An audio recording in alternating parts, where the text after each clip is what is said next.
At sa ating pong mga tampok na balita, isang low pressure area ang binabantayan po ng Pag-asa sa labas ngayon ng Philippine Area of Responsibility. Ito'y huling namataan sa layong 1,695 kilometers.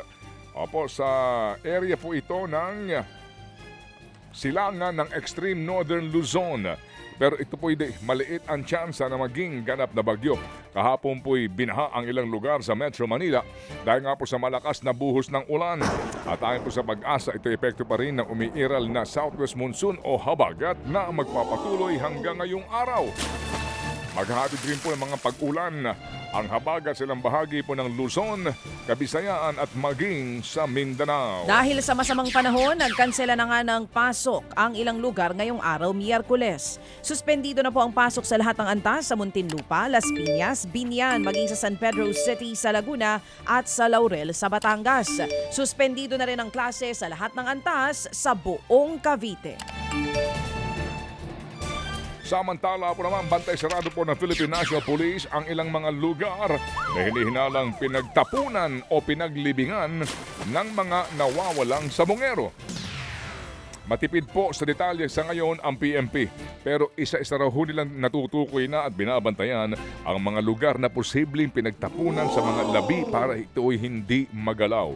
Una nga pong sinabi ng whistleblower na si Elias Totoy na sa lawa ng Taal itinatapon ang mga labi ng mga sabongero. Pero kinumpirma rin ni PNP Chief Nicolas Torre III na may ilang pang mga lugar na pinagtatapunan sa mga bangkay. Kumbinsido naman po ang Department of Justice na hindi lang kagagawa ng isang grupo ang pagkawala ng mahigit 100 sabongero. Ayon kay Justice Secretary Boying Remulla, maituturing na corporate killing ang sistema sa pagkawala ng mga sabongero. Malalaking tao raw mula sa industriya ng isabong ang nasa likod nito. Una nang isiniwalat ni Julie Dondon Patidongan alias Totoy ang papel ng itinuturong mastermind na si Atong Ang at Gretchen Barreto sa kaso po ng missing sabongeros. Pero bukod sa tinawag niyang Alpha Group, mayroon din daw iba't ibang grupo na sangkot dito. Nakikipag-ugnayan na ang DOJ sa iba pang ahensya, kabilang ang Mines and Geosciences Bureau, Philippine Coast Guard, Philippine Navy para po sa gagawing technical dive sa Taal Lake. Pinaghahandaan na rin ng DOJ ang mga reklamo laban sa iba pang lilitaw na suspect sa kaso. Kabilang sa posibleng isampa ay kidnapping at murder.